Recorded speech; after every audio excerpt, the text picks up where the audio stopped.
Chapter 161 Rubicon. You are listening at NovelFull.audio. Harper stared at him with that pathetic timid smile frozen on his lips. In his eyes, there was fake friendliness, worry, and desperation. For some reason, Sonny felt a violent urge to erase the smile of his face. "You scum." In his rattled state, he was having trouble controlling his emotions. Something must have shown on his face, because Harper suddenly blinked and took a step back. But in the end, the desire to be allowed back into the bright castle won over his caution. He forced himself to stay still, hesitated for a few moments, and said, I wanted to thank you for inviting me into your home this morning." Sonny looked at the gaunt young man. In the twilight of dusk, his pale face was hidden in deep shadows. Finally, he answered. "Yeah. We can talk." "Think, Sonny, think." But his mind was refusing to obey. Most of it was drowning in the sea of cold terror that had been summoned by the revelation of the future. What little remained was utterly disoriented. Sonny raised one hand and rubbed his face. "He's a spy. He's here to make it easier for Gunlog to kill us." What should be done? In the morning, yes, back before everything changed, Sonny had seen Harper reporting to one of the guards. He wanted to give the cowardly young man a beating and throw him out of the lodge, but that would be a wrong decision. The best thing to do was not to expose the unfortunate spy, but to feign ignorance and feed him false information. Yeah, that was the optimal way to deal with moles. As an aspiring spy himself, Sonny knew these things well. But would he even able to deceive Harper? By accident, the failed informant had chosen a perfect person as his mark. Sonny knew a lot of secrets and was incapable of lying. But he was also a master of deception. So sunless. Sonny flinched and glanced at the gaunt young man. "Sorry. I'm a bit out of sorts after today's hunt." "You wanted to talk." Reassured, Harper smiled again. "You see, I wanted to thank you for everything that you had done for me, and for all the people here in the settlement. When I left the castle, I brought a very special item with me. I thought of sharing it with you."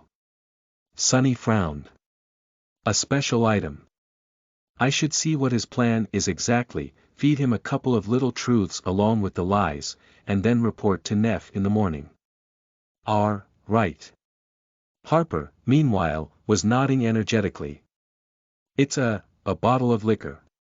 Every month, a few are sold by the artisans working in the garden. Getting one is very hard, but I was lucky. Would you like to come and try? My hut is nearby." Sonny got distracted for a few moments, but then forced his meld to concentrate. What was Harper talking about? Artisans, liquor, luck. Why not? Giving Harper a nod, he gestured for the young man to lead the way and followed. As they passed other slum dwellers on their way to Harper's hovel, Sonny couldn't help but feel like they were surrounded by walking corpses. Most of these people were already dead. They just didn't know it yet. But he did. The weight of this knowledge was slowly crushing him. Harper's small hut was even more pathetic than the other hovels in the slum. It was crudely constructed out of rotting pieces of wood, with plenty of cracks to let the cold wind in. Inside, there was nothing except for a pile of seaweed thatch that served as a flimsy mattress and a low wooden table. Sonny could understand why the gaunt sleeper was so desperate to return to the castle.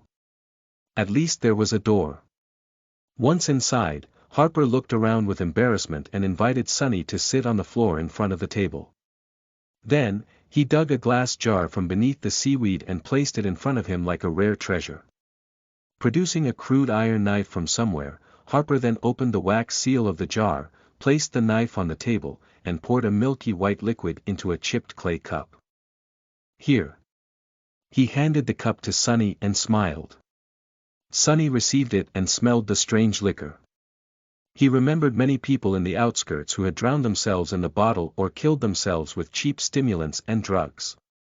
Luckily, he was always too paranoid to allow anything to alter his mental state. Plus, for a long time, he couldn't allow himself to die before accomplishing a certain thing. That's why Sonny was not too familiar with alcohol. Bringing the cup to his lips, he held his breath and downed it in one go. A pleasant warmth immediately spread through his body, bringing with it a bit of sweet solace. That I can see the appeal. It wasn't too bad, really. Harper hurriedly refilled the cup and asked. I heard about the latest hunt. By gods, you have survived an encounter with a spire messenger. That must have been horrible. Sonny lingered for a bit, then shrugged. I just stood at the back. The gaunt young man shook his head. Still. You are incredible. I hear that you have been with Lady Changing Star from the very beginning, surviving more than 2 months in the labyrinth. Is this true? He was a really bad actor. Even if Sonny didn't know that Harper was a spy already, he would have sensed something strange at this point. But it was easy to pretend not to notice anything. Rats like me will tell you everything as long as you show them a tiny bit of respect, huh? Flushed because of the liquor, Sonny slowly smiled. Oh, yes. In fact, if it wasn't for me, she would have been long dead. Do you know how many times I saved her life? This part was entirely planned, aimed to create a false sense that Harper's plan to use pettiness and jealousy to loosen his tongue worked. However, the next words came out of Sonny's mouth on their own. Gritting his teeth, he suddenly paled and whispered. And for what? Ha! For this. This wasn't supposed to happen. How did this happen? Then, Sonny grabbed his head and forced out a dark laugh. This is bad, what am I even saying?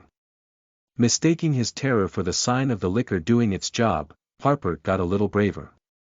You must have fought side by side with Lady Nephice a lot. Sonny lowered his head, then shrugged. Yeah. The gaunt young man hesitated for a few moments, then cautiously asked. So, you must have seen her aspect ability. Learn your enemy's ability, learn their flaw, learn their vices, that's how you kill them. Staring at Harper, Sonny suddenly remembered his first battle after meeting Nephice. Back then, she asked him if he had ever dissected a dead carapace scavenger to learn its weaknesses. That's what the cowardly sleeper was doing right now. Dissecting them. Even though they weren't dead, yet. Sure. It can be used to heal. Harper's eyes gleamed. So she's a healer. Of course. Such an ability suits Lady Changing Star very well. Everyone knows that she's an angel. Good. His first goal was achieved. Sonny had successfully created a misunderstanding, leading Harper to believe that Neff's aspect was limited to healing. There had to be other spies in the slum, of course. With them collaborating on that statement by recounting how she had healed the wounded hunters today, Gunlog and his people would most likely believe that Changing Star had no offensive ability. Who would ever assume that her flames could both heal and destroy? Harper, meanwhile, was pouring more liquor into the cup. By the way, I always wanted to ask. Do you know how Lady Nephice received her true name? Maybe because of his terrible state of mind, or maybe because of the liquor, or maybe simply because of a momentary lapse of judgment, Sonny didn't think his next words through well enough before answering. Probably the same way I did. Then, he froze. Curse you. He was so preoccupied with creating a false image of Neff in Harper's mind that, for a second, he had forgotten to keep his own true identity a secret. Stupid. Stupid. Stupid. Not letting the panic show on his face, Sonny tried to salvage the situation by throwing his head back and laughing, creating an impression that his last statement was a joke. Luckily, Harper seemed to believe him. He laughed, too, and then glanced at Sonny with humorous sparks in his eyes. However, his next words sent Sonny into a cold embrace of horror. It was as though the gates of hell opened right beneath his feet. Wishing to play along, the gaunt young man grinned and said jokingly. "Oh. Of course, Lord Sunless. What is your true name then?" Sunny stared at him, the smile frozen on his face. Think. How do you get out of this?" But there was no way out, at least none that he could see. He was caught. The familiar pressure appeared in his mind. Slowly, Sunny became deathly pale. Harper was still grinning, waiting for the answer. His face was gaunt, tired, and full of both fear and desperate hope. He was just a weak, pitiful kid, after all. The pressure was replaced by blinding pain, sending a tremble running through Sunny's body. Why did he have to ask that question? But it was too late. What happened couldn't be changed. Like a cornered beast, Sunny could think of only one thing. Harper finally sensed that something was wrong. His eyes widened. Son. How to survive? Just a second before the pain overwhelmed his limits and forced out an answer, Sunny suddenly leaned forward, picked up the crude iron knife, and stabbed it through the poor young man's heart. Chapter 162 Lost from Light. You are listening at NovelFull.audio.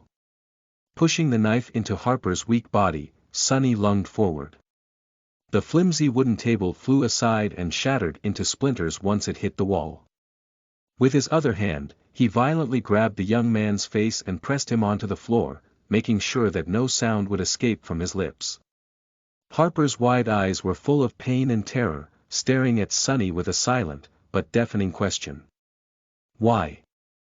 Feeling hot blood streaming down his hand, Sunny finally let the pain of the flaw overwhelm him. His whisper was hoarse and barely audible. Lost from light. I am. Lost. Lost from light. Harper's trembling fingers found his face and smeared it with blood, which then mixed with tears. He weakly tried to push Sunny away, but there was no strength in his arms anymore.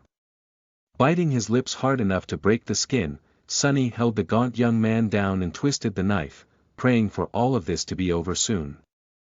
Don't look at me, please, don't look at me. Finally, Harper's terrified, accusing eyes grew still and lightless. Sunny could feel the beating of his heart stop through the thin fabric of the young man's robe. Making sure that Harper was, indeed, dead, he finally let go of the knife and crawled away. Oh, gods! As though summoned by these words, the voice of the spell whispered into his ear. You have slain Dreamer Harper. Your shadow grows stronger. Contorted in a painful spasm, Sunny bent over and violently threw up. Then he weakly fell on the floor and tried to wipe his face, only to realize that he was spreading blood all over it. I killed him. I just killed a real human. A strange stillness took hold of Sunny. Sitting on the cold stones, he stared at the corpse of the young man that he had just killed and struggled to form a cohesive thought. After a while, he finally succeeded. Too much, oh, this is too much. All of this was too much for him. Why did he have to go through all of this? The slave caravan, the forgotten shore, changing star, and now Harper. What sin had he committed to have to go through this nightmare? Was he actually already dead, and imprisoned in the depths of hell? Bullshit. He deserved it. Sunny gritted his teeth and forced himself to concentrate on that thought. Why do you even feel guilty? The bastard was going to sell you out to Gunlog. He knew that he was helping to kill you. And not just you alone. Neff, too. And Cassie. But no matter how hard he tried to convince himself that he had the right to kill Harper, deep down, he could not accept it. There were a million ways to deal with the timid, pitiful spy. No, there was another reason. Come on now, there's no one else here. Why don't you be honest with yourself, for once? Just admit it. Don't you dare become a hypocrite. Sunny grimaced and ground his teeth against each other. Say it. Reluctantly, he opened his mouth and whispered. I killed him because I wanted to survive. I killed him, because it was easy. And just like that, he suddenly felt better. What's the big deal? He was already a murderer, anyway. He was planning to help Nephi's kill hundreds of people. Affected by the irony of the situation, Sonny barely stopped himself from laughing. He didn't want to make too much noise. Breaking that table was already a mistake. What if someone comes to check on the commotion? That would be bad. That would be embarrassing. Right, what was he going to do with the body? Instead of coming up with an answer, Sonny leaned forward and threw up again. When he sat straight after a while, the door of the hut was open. And there, in the doorframe, his face pale, stood none other than Castor. With a stunned expression on his face, the proud legacy was taking in the sight. The broken table, the smell of alcohol in the air, the bloodied body with a knife sticking out of its chest, and disheveled Sonny kneeling on the floor, his hands and face smeared with fresh blood. Oh, no, this is not. However, no words came to his mind. No matter what he would say, the situation was not going to appear any better. Looking him straight in the eyes, Castor asked with horror in his voice. Sonny, what did you do? Sonny blinked and stared at the handsome young man. After a few moments, he opened his mouth and said. What do you think? I killed the bastard. His voice was calm and nonchalant. It didn't matter how Sonny felt inside.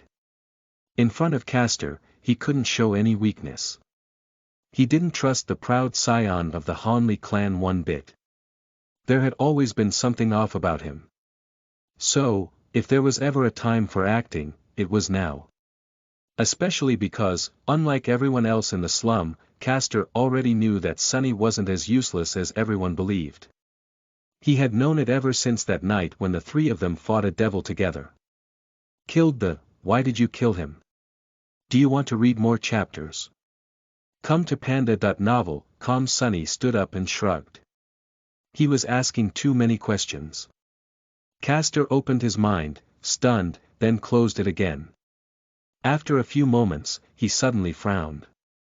What kind of questions? It seemed as though he had realized something. Come to think of it, what was he even doing here? Oh, you know. Do I know Nephi's well, what her ability is, how did she get her true name, stuff like that.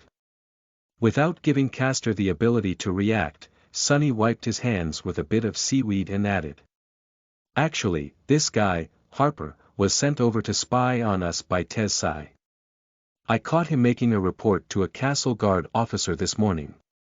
Castor remained silent for a while, then asked quietly. Do you have any proof of that? Sonny glared at him and raised an eyebrow. Is my word not proof enough? A wild thought suddenly appeared in his mind. Will I have to kill Castor, too? Would he even be able to, if it came to that? Not likely. Why, you don't believe me? Bad. The situation was really bad. Depending on Castor's next words, Sonny could find himself in a sea of trouble. And he was powerless to do anything about it. Anxious and uneasy, he stared at Castor. The proud legacy lingered. After a while, he came inside and closed the door behind him.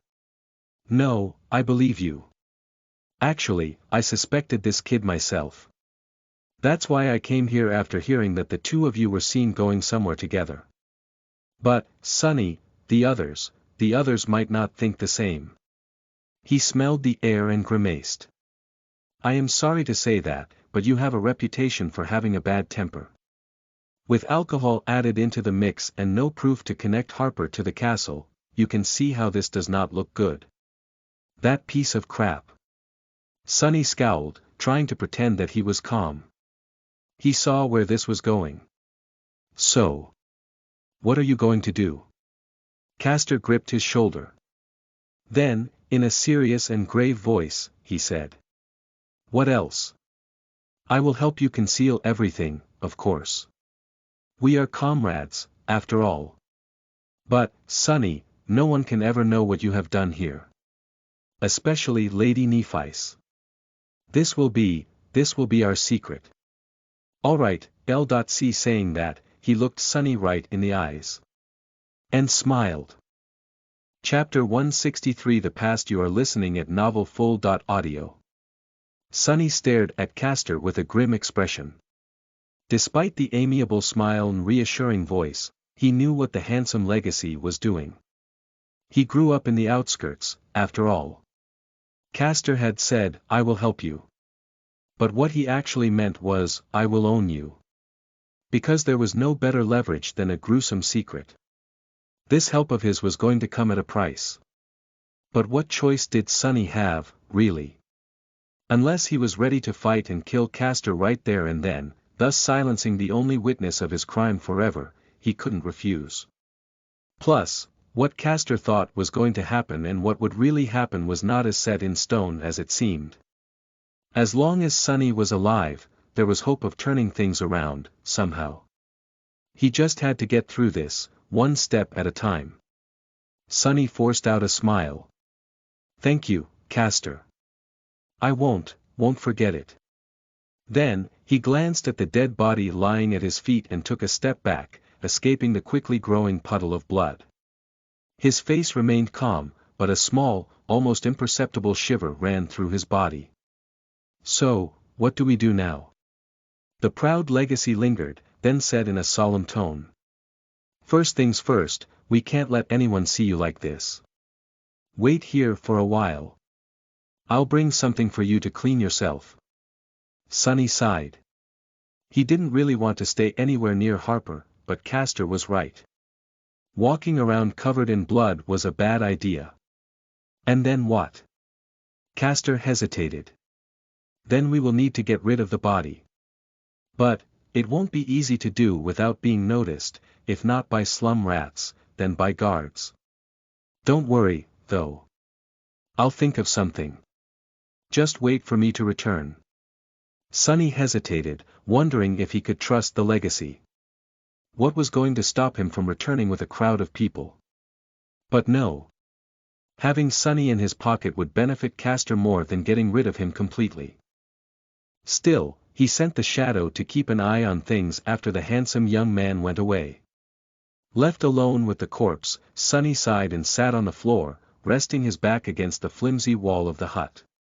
He was so tired. The night was slowly descending on the ruins, drowning everything in comforting darkness. Of course, he could still see the bloodied body lying motionless on the stones beside him. For the first time, Sunny wished that his eyes weren't able to pierce through the shadows. Harper's eyes were still open, staring at him accusingly. I am stuck with you forever, aren't I?" Without even looking into the soul sea, Sunny knew that a new shadow had joined the silent ranks of every creature he had ever killed. All he could do was wait.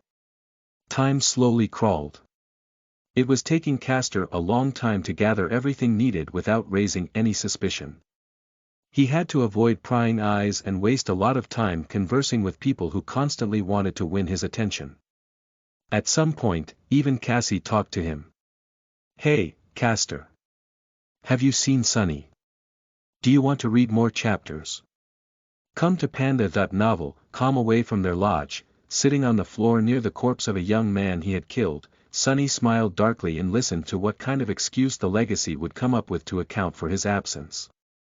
After a while, his thoughts began to wander. He listened to the sound of rain falling on the stones outside and scowled. Rain always put him in a bad mood. Because of it, Sunny was always reminded of the past. Unlike Nephi's, whose past was clouded in mystery and screamed of tragedy, he came from a simple background. His story was more mundane than tragic. A trivial story of unfortunate people living hard and bitterly in a dying world. Sunny's parents were both menial workers. They were poor, but not destitute. His dad was employed by one of the numerous maintenance crews that took care of the city's outer barriers. His mom worked in an underground factory that produced air filtration systems. Together, their income was barely enough to afford a small cell in one of the human hives in the outskirts. Several months after his sister, Rain, was born, when Sunny was around 4, his father was killed in a work accident, which was not a rare occurrence among the city maintenance workers. 3 years after that, his mother got sick and eventually passed away. Factory workers like her often got sick and died due to the harsh conditions, so it wasn't a rare outcome either. Sunny and Rain were sent to a government child care facility. His sister was young and cute, so she was eventually adopted. Sunny, however, was older and had behavioral problems, which made him pretty much completely undesirable.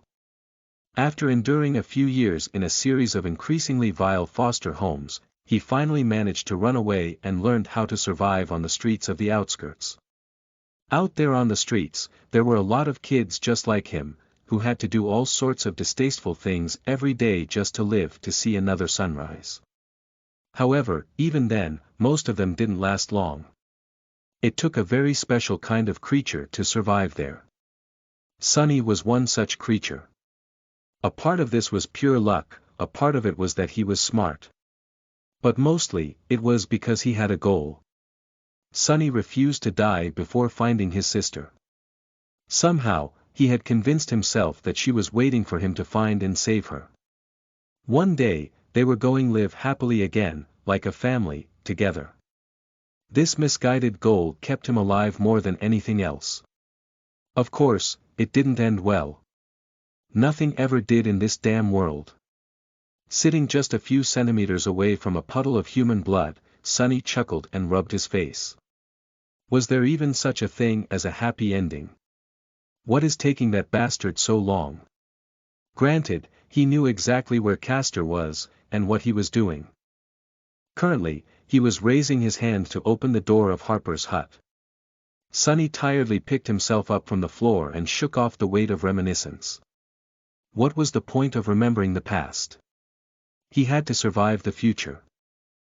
Chapter 164 Farewell. You are listening at NovelFull.audio. Castor brought him water, strips of cloth, and a crude tunic. While Sunny was washing the blood off his body, the proud Legacy carefully moved Harper's corpse into a corner, buried it under the pile of seaweed thatch, and wiped the blood off the floor as much as he could. This way, an accidental glance inside the hut would not reveal too much. Of course, even a little bit of scrutiny, and the signs of what had happened here would become apparent. While doing all this, Castor was speaking. The easiest way to get rid of a corpse is to simply toss it off the platform. With luck, it won't land on the road. But even if it does, no one would pay it a lot of attention. People die all the time out here in the dark city, especially those living in the outer settlement. He paused, then continued. However, we can't do that, because Harper isn't just a random slum rat, but someone who was working for the Bright Lord. The guards will become interested in his sudden death, and they'll use it to create trouble for you and Lady Nephice. So we need to make him disappear completely. That won't be easy. Sunny glanced at him and frowned.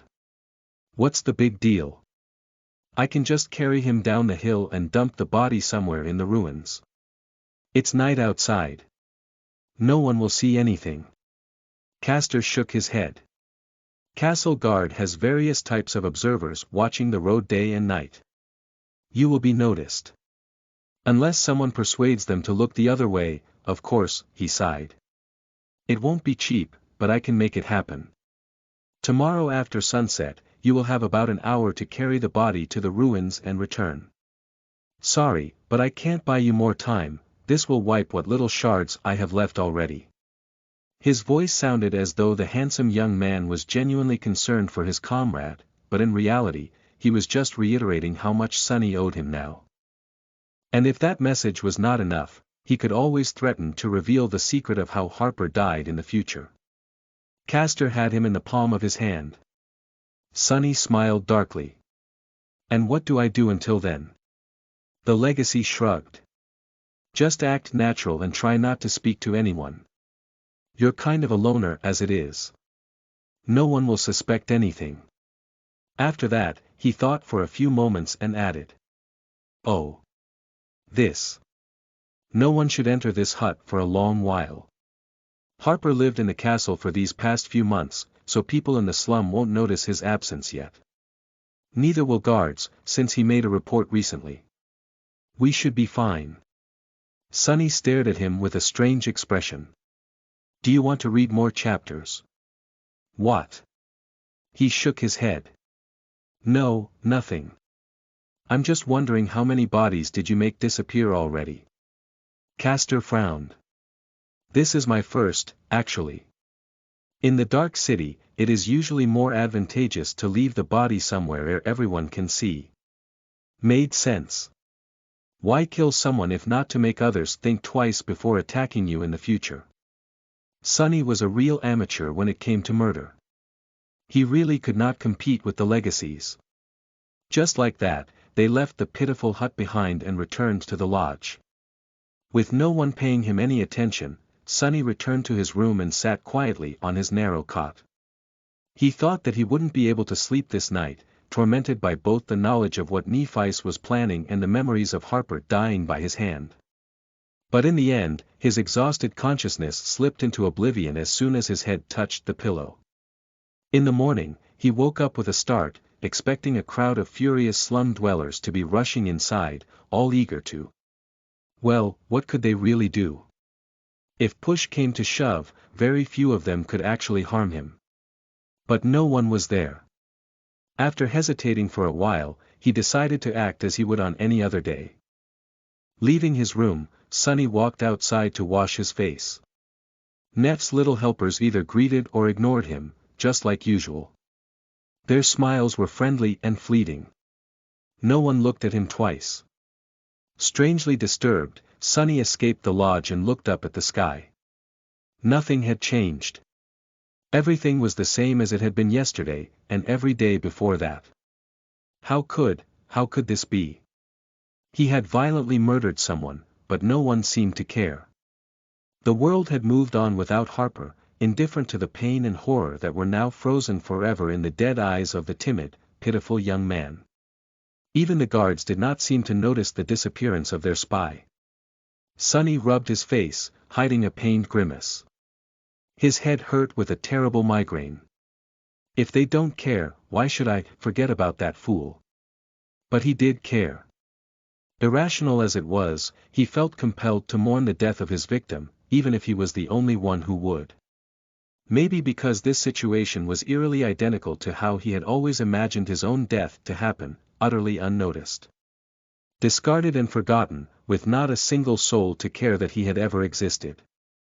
Pathetic. Returning inside, Sunny entered his room and sat on the cot, staring at the wall. He spent most of the day there, going out only once to pretend to train with the Midnight Shard. While he was repeating the katas, he thought that he caught sight of Nephi observing the movements of his sword with a frown on her face. But a second later, she was distracted and drawn away by the never-ending torrent of tasks required of her. Good riddance. Go chat with Castor, see if I care. Come to panda.novelcom. His sudden anger surprised Sunny.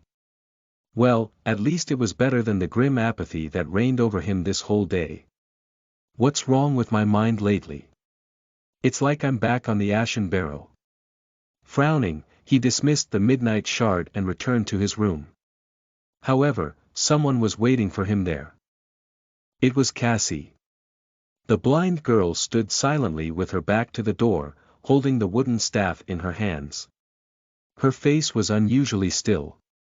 It almost looked bleak. Sunny's heart skipped a bit. Did she find out? Forcing out a fake grin, he made his voice sound cheerful and said. Oh, hey Cass. Do you want something? She turned to him and, after a moment of hesitation, smiled. However, something about her smile was off. It was almost as though it was as forced as his own. The blind girl lingered, then said. No, nothing in particular. Sunny blinked a couple of times. What's up with her today? Meanwhile, Cassie raised her hand and found his shoulder. No, actually, I have a present for you. He raised his eyebrow. A present. She nodded. In the next moment, a spark of energy suddenly traveled from her body into his. Sunny flinched. You have received a memory. Endless Spring.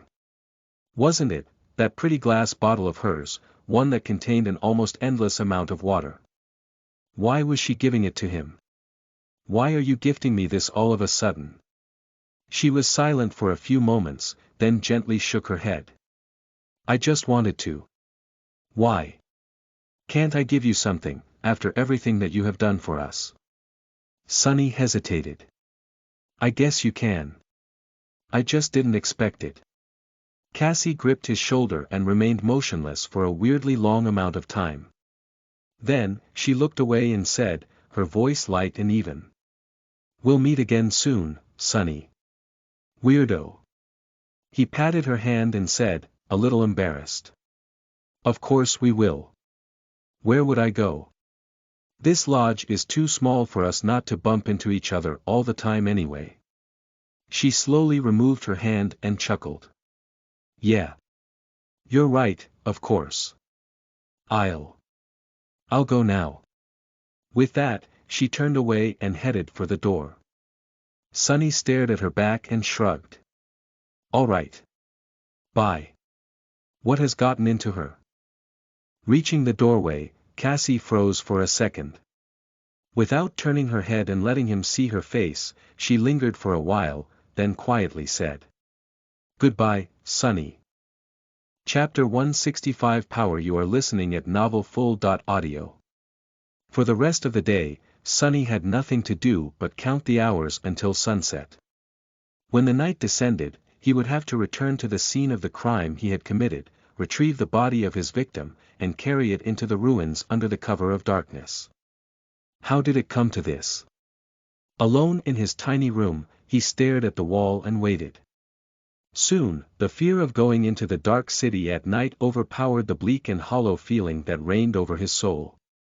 People rarely risked leaving the hill after the dark. In the starless void of the forgotten shore, any source of light was bound to attract the attention of creatures that no human would even want to meet. Countless horrors stalked the streets of the city at night. Only a madman would risk entering the ruins after the sun was gone. Of course, there were plenty of madmen in the dark city. Sunny, at least, didn't need any light.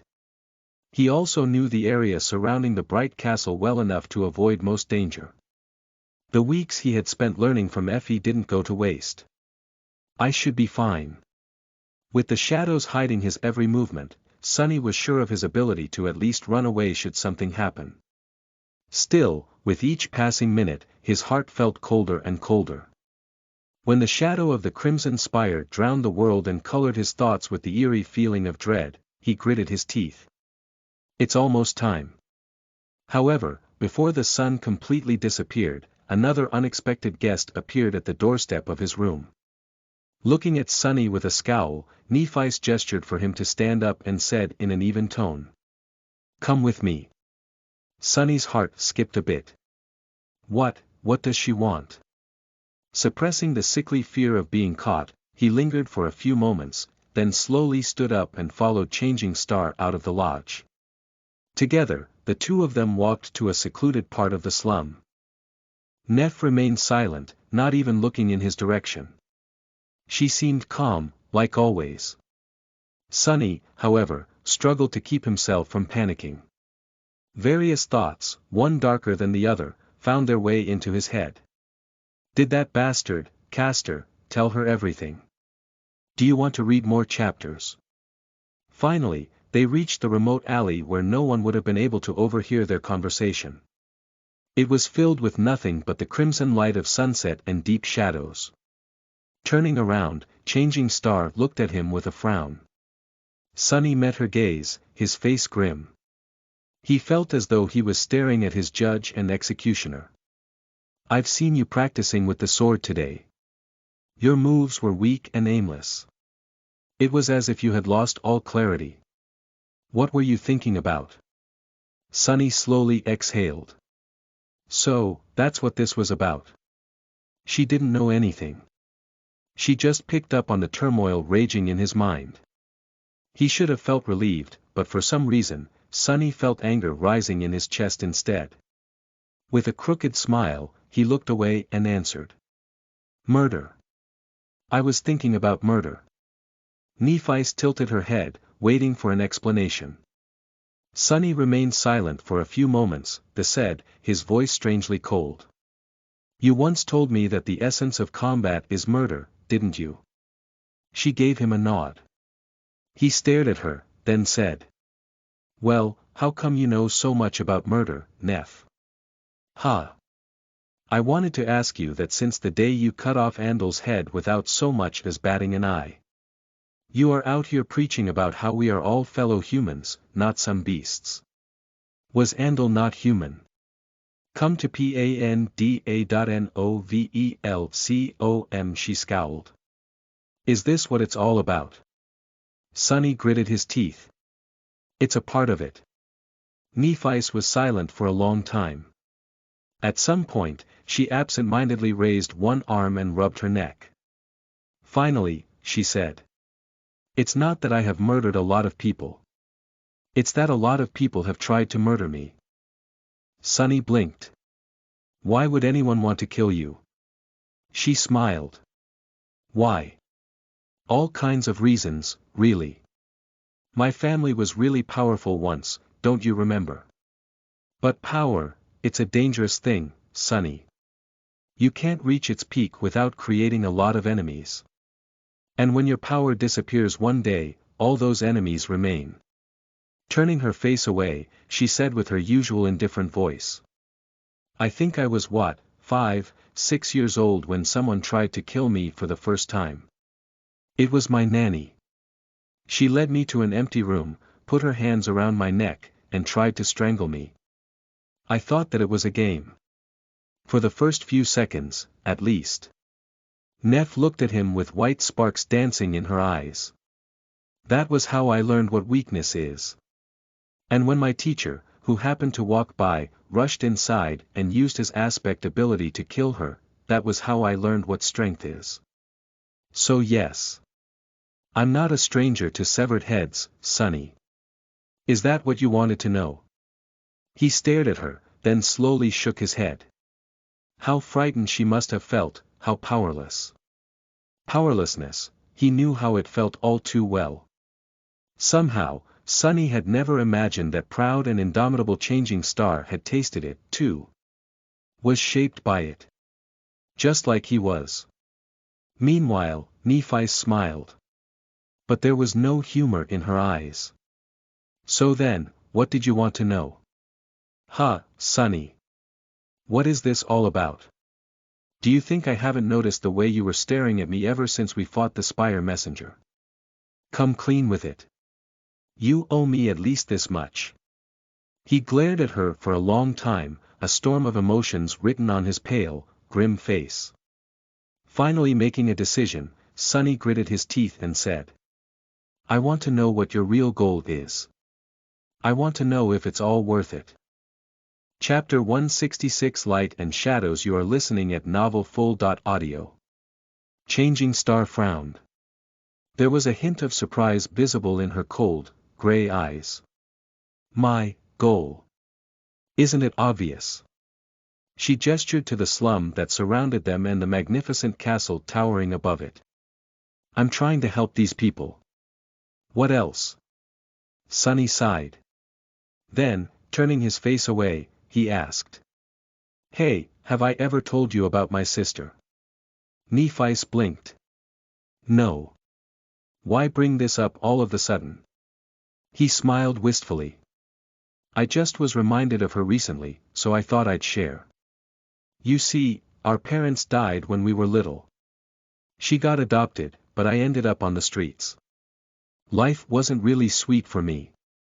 In fact, it was nothing but unsavory and bitter. So, young as I was, I simply imagined that it was the same for her. That's why I got obsessed with the idea of finding her. I had this fantasy in my head, of saving and protecting her. Becoming a family again. Sunny grimaced. But how could a penniless undesirable like me find anyone? You know how the city databases are. Even if they're functional, unsealing anything requires you to be a citizen, and one of a considerable rank, too. However, I was ready to do anything to accomplish my goal. So, I saved up money. A street kid can't earn much, but even then, I saved up as much as I could. A dark expression appeared on his face. Even if I had almost nothing to eat, I would keep putting away the pathetic amount of credits I had earned through doing all kinds of horrid crap. And after 4 or 5 years of this, by the time I was nearly 17, I finally had enough to hire a private investigator. He smiled. You see, there was this detective who sometimes hired us nobodies to gather information for him. His services weren't cheap, but I trusted him. Or in him, at least. So I gave all my money to that guy and told him to find my sister. And you know what? He did. One day, about a month after we made the deal, he gave me a piece of paper with an address written on it. So I went there. Nephi hesitated for a few moments, then asked in a quiet voice. So what happened? Did you meet your sister? Sonny rubbed his face, glanced at the sky, and said. Sort of. I actually met her near the tram terminal. Only at that time, I didn't recognize her. You see, despite my lofty ideas of being her savior, I couldn't even really remember what she looked like. There was this girl, around 12 years old, wearing a tidy school uniform. She was walking in the same direction as me. I only realized that it was her after she entered the house from the address. He was silent for a while, then continued, his voice strangely emotionless. It was already dark. I think it was raining. The house was situated in a really nice district. They actually had the whole house to themselves. Just one family living in it, can you imagine? Well, I guess you can. Anyway, there was even a lawn. And a window, a big window that shined light outside. Watching them through that window was almost like watching a television show. Sonny remembered the splendor of it, his own embarrassing astonishment, and tried to smile. However, he failed. Standing in the shadows just outside the edge of that light, I observed her family for a while. She had parents who loved her and treated her well. She had real food, and enough of it to never go hungry. She had pretty clothes and expensive textbooks. She even had cute younger siblings. They were all smiling, laughing, and having a great time together. Neff looked at him and asked. So what did you do? Sonny didn't answer immediately. Instead, he remembered how he just stood there, watching those happy people. How he looked down at his own frail body, his dirty and ragged clothes, the bruises on his bloodied knuckles. And realized how utterly out of place he was in that picture. After years of dreaming of finding his sister and saving her, he was faced with the simple fact that she never really needed him. She probably didn't even remember that he existed. More than that, returning into her life would not bring anything good to her. He didn't have anything pleasant or beneficial to offer. He could only make things worse. Do you want to read more chapters? Come to panda.novel.com. Out there on that dark and rainy night, while Sonny was standing in the shadows, something in his heart was extinguished forever. Something inside him died. No matter what kind of situation he would find himself in after this, nothing would really compare to the darkness he felt in that single moment. After remaining motionless for a long time, he slowly backed away, turned around, and walked into the darkness. A few days after that, he began showing the first symptoms of being infected by the nightmare spell. And the rest was history. Shaking off the unpleasant memories, Sonny pretended to be carefree and shrugged. I did the only selfless thing that I have ever done. I turned around and went away. Do you know why? Nephi slowly shook her head. Sonny grinned, the anger finally finding its way into his eyes. Because even a cretin like me was able to realize that the person he wanted to save didn't need his saving. So please tell me, Neff, why is it that you, with all your intelligence and clarity, can't seem to do the same? She stared at him, a deep frown appearing on her face. Are you implying that I lied about my intention to help these people? If so, you are wrong. Sunny clenched his fists. Before he could stop himself, words flew out of his mouth. No. To be completely honest with himself, he had to admit that he simply did not want to stop them. He was too exhausted, hurting, and shaken to keep playing this game with Neff. It was time to bring everything to light. Maybe then, he would be able to regain clarity. Glaring at Changing Star, Sunny spat. "Fuck you, Neff." She blinked. "What?" He smiled crookedly. "BVEC, I said go fuck yourself with that bullshit. Saint Nephice. You might have fooled everyone else, but I know you. I know you better than anyone else. So I don't buy your whole savior act even for a second."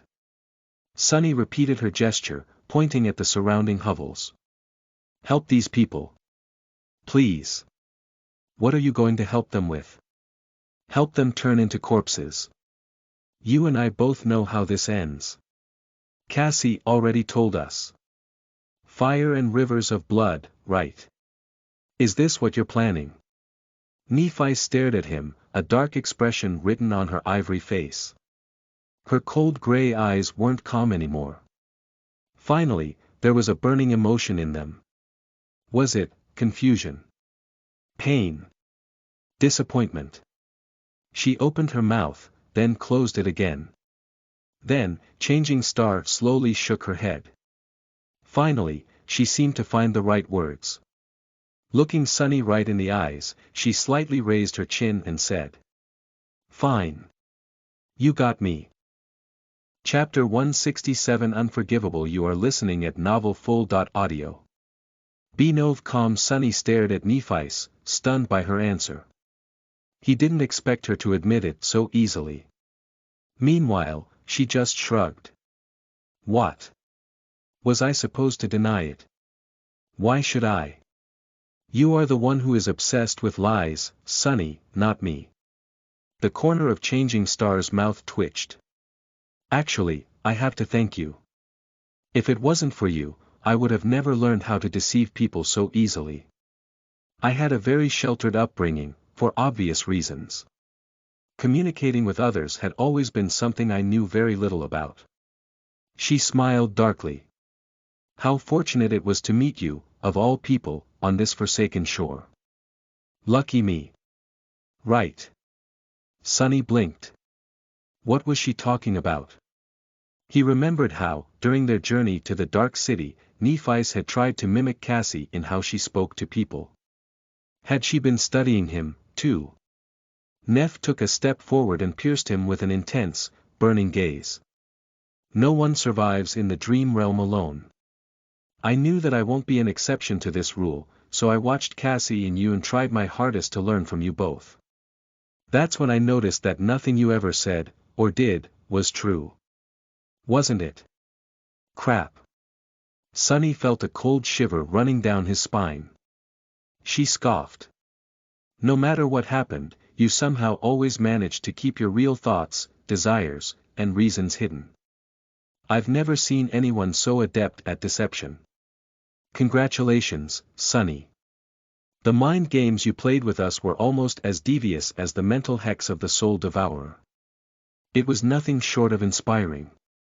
Changing Star paused and shook her head. You can even easily turn truths into lies. How brilliant. I never even knew that such a thing was possible. Silly me. I didn't know a lot of things before I met you. She smiled. So, you see, while you were learning how to use a sword from me, I was learning how to use people from you. So please, Sunny, accept my sincere gratitude.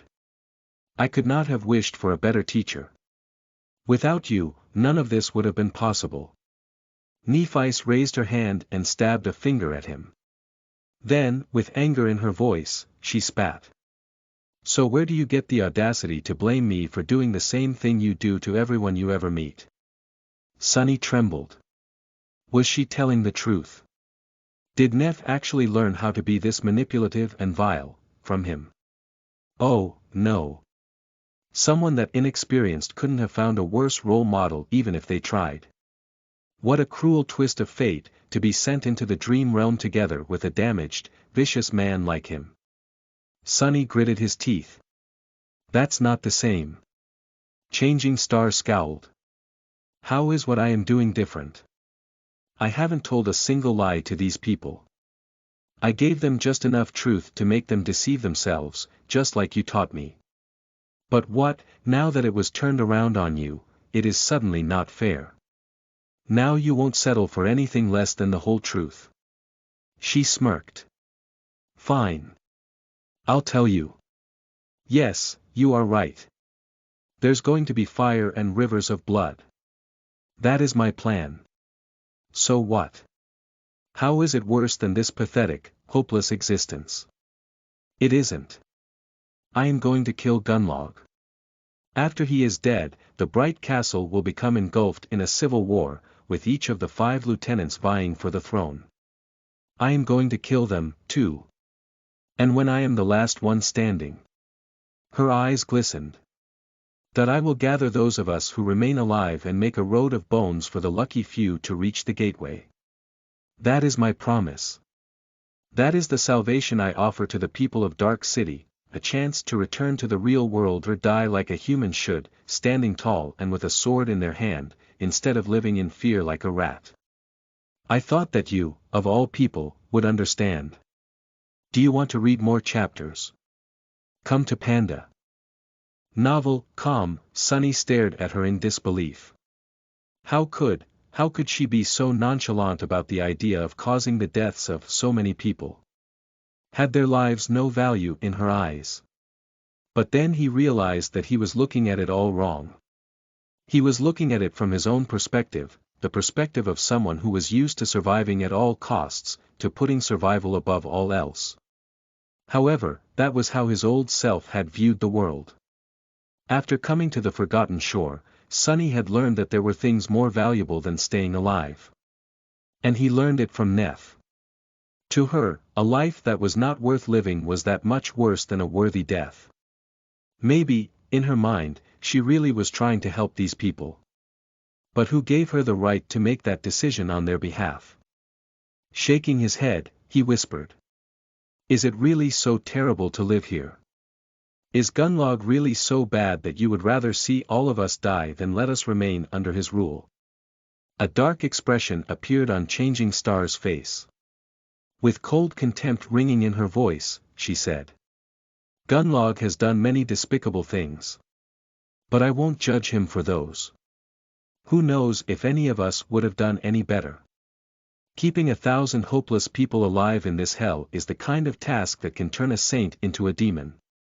No, there is only one crime he committed that I can never forgive. Sunny raised an eyebrow. Which one?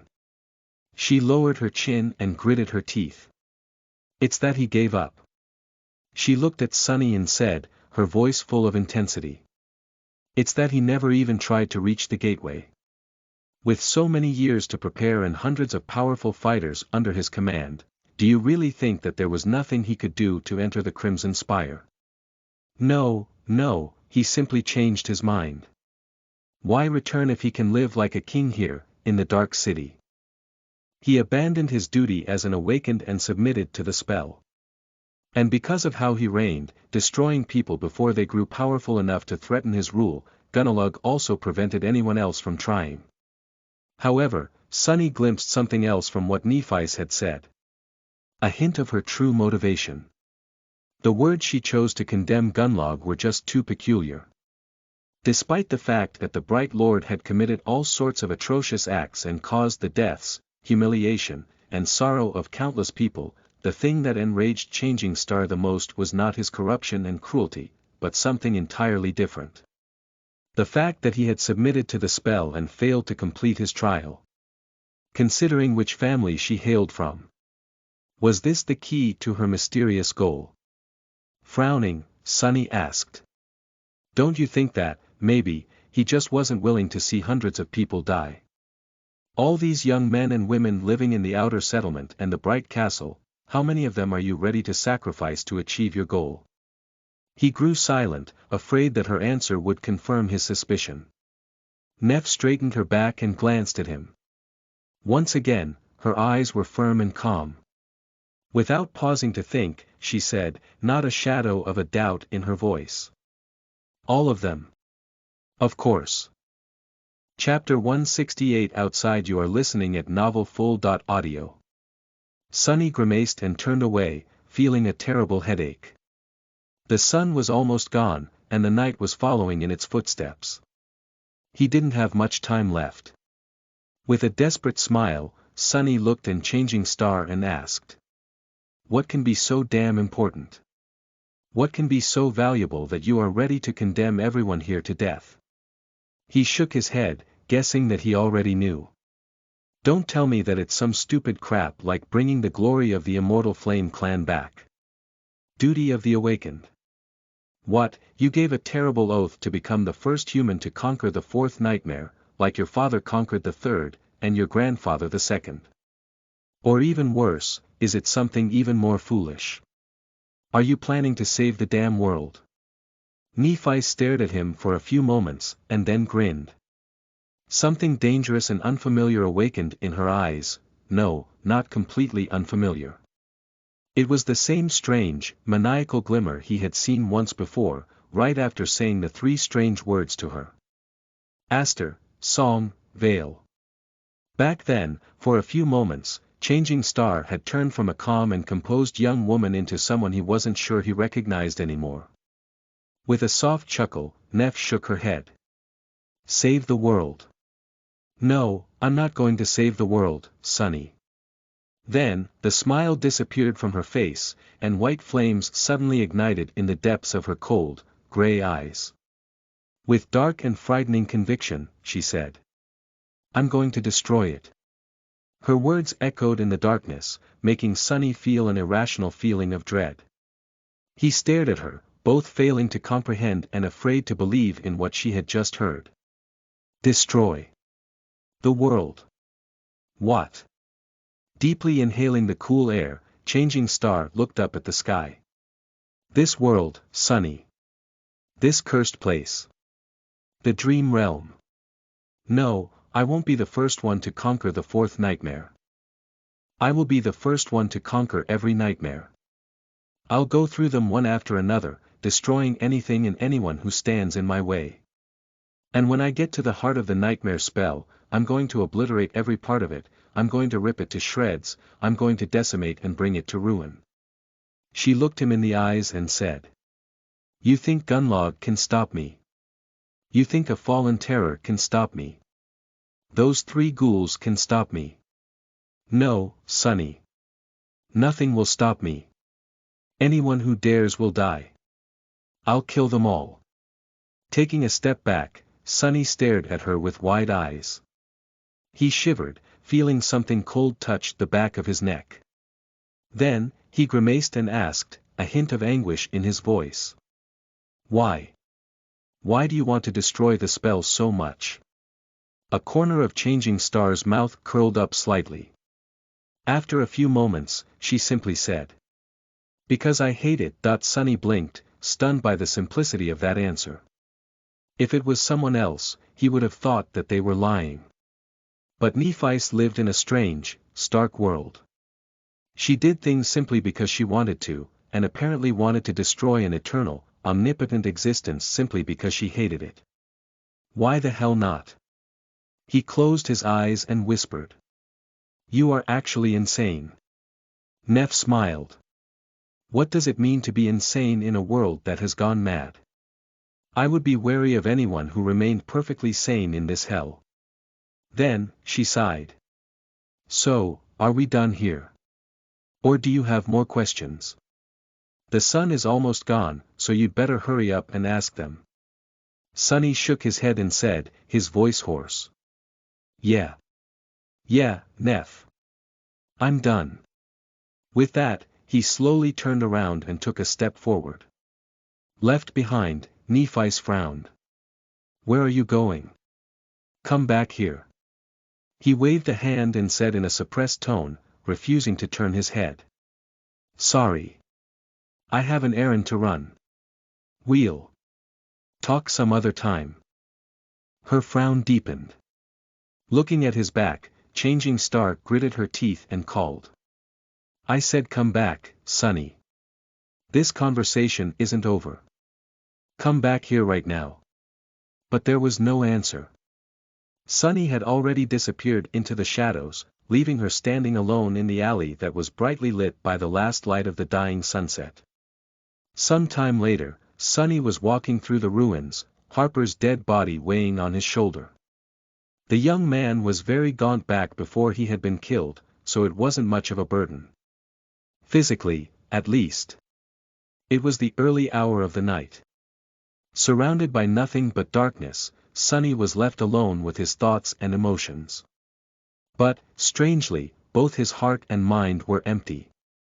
He couldn't be bothered to think or feel anything right now. It was all just too much and too sudden. Plus, he would much rather concentrate on not stumbling on some horrific monster. Ending up eaten by a nightmare creature right now would be very ironic, but still unpleasant. He felt guilty about murdering Harper, but not enough to die while trying to dispose of the body. He would much prefer not to die for his sins. Luckily, the area he was traversing was familiar to Sunny. He knew which streets were comparatively safe, and which he needed to avoid. Where the really horrible monsters' lives, and where he could pass without being sensed by anything. Finally judging that he was far away into the ruins, he found a partially collapsed house, climbed over the rubble, then hesitated for a few moments and threw the corpse inside. Harper's gaunt body rolled down the rocks and disappeared into the interior of the house, where no one would ever see it. Here, done. That part, at least, was finished. It was time to go back. Sunny turned around and stared at the distant silhouette of the tall hill, with the magnificent castle standing on its top. Right now, hundreds of people were sleeping there, either in the pitiful hovels of the outer settlement or in the safe and warm rooms of the ancient stronghold. Neff, Cassie, and Effie were there. Haruz, Gemma, and Gunlog the Bright Lord were there, too. And many, many others. And most of them were going to die. Looking at the white marble walls of the castle, Sunny could see his future vividly. Watching helplessly as Changing Star builds here sect. Helping her defend herself from Gunlog. Going on hunts, being invisible once he comes back. Afraid to get close to anyone, lest the same thing that happened to Harper repeats itself. Up until the moment everything ends in bloodshed and terror. Castor was there, too, waiting to use his leverage over Sunny to make him his obedient minion. Sunny wasn't deceived by the amiable personality of the handsome Legacy. He knew that nothing good was going to come of accepting his help. In the end, he just stood in the shadows and looked into the distance, at the tiny human enclave that persevered against all odds in the cursed nightmare of the Forgotten Shore like a lone glimmer of light. After remaining motionless for a long time, Sunny quietly sighed, turned his back to it, and slowly walked into the darkness. Chapter 169 Back to the Future. You are listening at NovelFull.audio. 3 months later, Sunny was back at the castle. Well, to be precise, he had returned here once before, to buy a few items that were hard to come by in the ruins. However, back then, Nephice and her cohort had been away on a hunt. No such luck today. The moment he had been dreading for so long was finally here. Hearing Changing Stat's voice, Sunny slowly turned around, glanced at her, and forced out a smile. Hey, Neff. Long time no see. He tried to sound casual, but a slight tremble betrayed the storm of emotions raging in his heart. Why did she have to be here? The turmoil of their sudden meeting was exasperated by the fact of how different they looked. The past months only made Nephice appear more radiant and splendid. Her white armor was pristine and graceful, her silver hair clean and combed. Sunny, on the other hand, looked like a pile of dirt that had somehow come to life. Both he and the puppeteer's shroud had seen better days. He didn't want to see her, but even more than that, he didn't want her to see him in this sorry state. What if Neff gets the ridiculous idea that he was somehow miserable after falling out with her? Nonsense. He was doing better than ever. He lived in a palace, ate delicious food every day, and had even become incredibly wealthy. If anyone should be miserable, it would be her. You do realize that you said that out loud, do you? Sunny blinked, remembered where he was, and stared at Changing Star in shock. What? She smiled with a corner of her mouth. You just zoned out and mumbled, why did she have to be here, under your breath? That was not very polite. Sunny hid his embarrassment behind a grin and said. Yeah, well. I meant it. Neff sighed. I'm glad to see you too, Sunny. It's good that you're alive. Trying to conceal his discomfort, he shrugged. What, you didn't expect me to survive without you? She looked at him for a while and slightly shook her head. No. On the contrary, I knew that you would be fine. Then, she paused for a moment and added in a flat tone. After all, a cockroach like you is not easy to kill. Sunny scoffed. Now who's being impolite? Nephi stared at him in confusion for a couple of moments, then chuckled. Oh, sorry. I meant it as a compliment. He was glad to see Neff, too. As much as Sunny wanted to deny it, he had desperately missed her calm presence. Somewhere along the way, without even noticing, he had grown reliant on having her by his side. But meeting her was also a nightmare. After all, nothing had really changed after their bitter quarrel. Even though the intensity of it all diminished, the future that Cassie had foretold was still inevitable. Now that the initial shock of running into Changing Star disappeared, Sunny took a closer look at her. Nephi looked stronger. He didn't know how much soul essence she had been able to absorb while he was gone, but it seemed like it was a lot. Neff was always confident in arresting, but now, her presence grew to a completely new level. But then again, he was not the same weak fool either. The Dark City had made him into a fearsome creature as well. The months he had spent hunting monsters in the absolute darkness of the cursed ruins turned him stronger, smarter, and much more deadly. If a little bit insane. Sunny doubted that any human on the Forgotten Shore had killed as many powerful nightmare creatures as he had in the same amount of time. At least not in single combat. Don't go on a tangent and forget where you are again. With a flinch, Sunny realized that he had been silent for a long time. An awkward silence hung between them, threatening to make him look bad. I need to say something. Like, how have you been? No, that's a stupid question. How about? However, before he could speak, Nephi asked. So what brings you to the Bright Castle? Are you back? Startled, he scratched the back of his head and scrambled to find an answer. Oh, you know. Just, doing some shopping. She blinked. Shopping. Wait, did that sound weird? Sunny's eyes widened. Wait, did I say that out loud again? He slapped his mouth shut and looked at Changing Star in horror. Goddamit. Who knew that a habit of talking to myself would be so detrimental to keeping my dignity intact? On the ground next to him, the shadow was having a swell time basking in his anguish. It was shaking its head and dying laughing. Several seconds later, Sunny was finally able to speak again. Yeah. Shopping. I have some soul shards to spare, so I wanted to buy a memory. Or few. Nephi looked at him for a while, then said. I see. Then, she turned away and asked, her voice calm and even, as always. Do you want to go somewhere and talk? Sunny's heart skipped a bit. He gritted his teeth. Sorry. No can do. I'm, waiting for someone. Changing Star lingered for a few moments, then asked. You're hiding in that alley because you're waiting for someone. Who are you waiting for, Sunny? He waved a hand. Oh, you know. A friend. Well, more like an associate, really. An acquaintance. Neff remained silent for a few moments, then said in an even tone. You can just say no. No need to invent some. But right at that moment, an enchanting voice came from the entrance of the alley. Sunny. Hey, are you here? Turning around, Sunny saw a beautiful young man with gorgeous auburn hair and mesmerizing green eyes enter the alley. He was wearing an armor made out of burnished brown leather and blue silk clothes beneath, all of which fit him perfectly. On his face, there was a bright smile. It was Kai. Knight, whatever his name was. Sunny exhaled with relief. What do you mean, invent? See, he's right. However, the words died on his lips.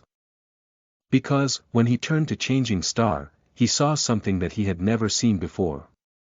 Looking at the young man whom he had set free from the bottomless dark well, Nephice took a step back. Her face was pale, and her eyes were wide and glassy. She seemed to be consumed by absolute, utter horror. Chapter 170 Star, Crossed. You are listening at novelfull.audio. Sunny had never seen Nephice show fear before, not to mention being truly horrified. Instantly, every muscle in his body tensed, and a cold shiver ran through it. It can't be, it can't be. She was a person who faced demons and fearsome abominations without even flinching. What could scare her so much? Was he mistaken? Was Kai an incarnation of some primordial evil after all? How could this be? Panicking, he turned back to face the charming young man and outstretched one arm, ready to summon the Midnight Shard. Not that it would help if even Changing Star was scared, but, to his surprise, Kai wasn't showing any signs of being an ancient terror. In fact, he was looking at him with a cute expression of confusion. Sunny. Who is your friend? No, it didn't make any sense. Not only was Sunny sure of his judgment, he had also seen multiple people greeting Knight as though they knew and liked him. He couldn't be a nightmare creature. Then what was wrong with Nephice?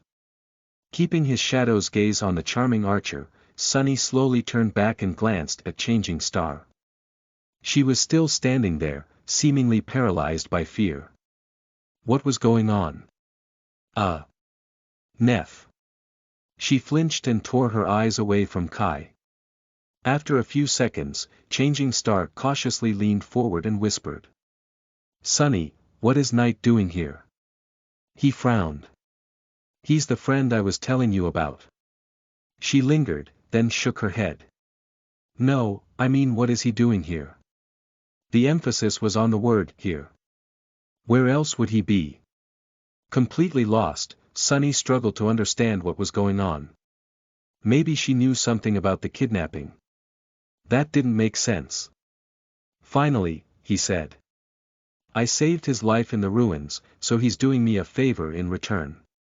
Nephice stared at him with desperation, then shook her head again. No, I mean what is Knight doing here, on the Forgotten Shore? Sunny scowled. Did you guys know each other in the real world? Nephice looked at him with a funny expression. She opened her mouth, then closed it again. Finally, she forced herself to speak. You don't know who he is.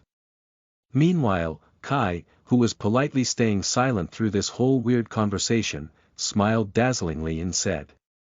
He really doesn't. Isn't it wonderful? Sunny gave him a dark look. How would I know who he is? Make sense, please. Neph was silent for a while, then loudly whispered. That's Knight, you idiot. Knight from Nightingale. The Knight. What was she going on about? He had no idea what that meant. Sunny rubbed his face with irritation. What are you talking about? What is a nightingale? Nephice looked at Kai, paled even more, and finally said in a small voice. It's only the best and most famous idol group of the last decade. Triple Orpheus winners, 100 consecutive weeks at the top of all charts, 6 diamond albums. That Nightingale. That Knight. The lead vocalist. Sunny simply stared. Wait. Are you telling me? Was she so out of it because Kai used to be a member of some stupid boy band in the past? Changing Star was not horrified, she was starstruck. He remained silent for a while. And then exploded into laughter. Gods, oh gods. Nephis is a fangirl. What the spell, that's too funny. Come to think of it, when they first met, she had been wearing headphones the whole time. He should have realized that Neph was into music much earlier. Mighty and stoic Changing Star, brought down by a dainty idle boy. That was just too hilarious. He wasn't even jealous. What were the chances of meeting her bias in the damn dark city? You couldn't come up with that crap. As he was dying from laughter, both Changing Star and Kai glared at him with difficult expressions. However, Sunny just couldn't stop. His laughter only died down after he began wheezing. Sorry. I just didn't expect it. From you. Ha. Oh, gods. As for your question, Knight has been here for about 2.5 years. He lives in the castle. Nephis seemed thoughtful for a few moments, then glanced at Kai with wide eyes. 2.5 years. But I thought that Nightingale was just on hiatus because of Gale's solo project. Oh, there's a Gale, too. I can't even. Kai smiled apologetically. I'm afraid not. I have indeed spent all this time here, in the Dark City. My agency had to come up with some cover story, I guess. With how things are, they can't even spin things and release a posthumous album, poor guys. You know, since I'm not technically dead, or even hollow. Just asleep. Neph gave him a shy nod. Oh. I see. Trying to remove the awkward atmosphere, Kai offered her another smile. By the way, it's so nice to meet another friend of Sunny's. What a surprise. I thought that he was a complete, a solitary person. I'm sorry, but I didn't catch your name. Was it Neph? Looking at him, Sunny grinned. Then, he cleared his throat and said in a relaxed tone. Oh right, I forgot to introduce you. Sorry, my bad. Knight, this is Nephis. Although these days she goes by another name. You might have heard it, meet Changing Star of the Immortal Flame Clan. Now, it was Kai's turn to stare at Neph with horror. The corner of his eye twitched.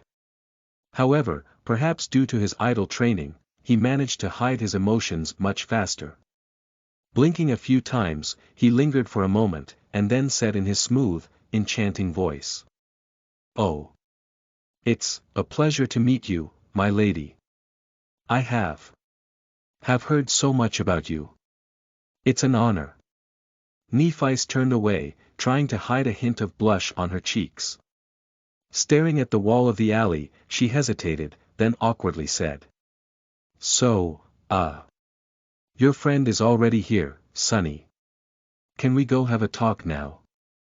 She glanced at him and added after a bit of hesitation. I have something important to discuss with you. It's a matter of life and death.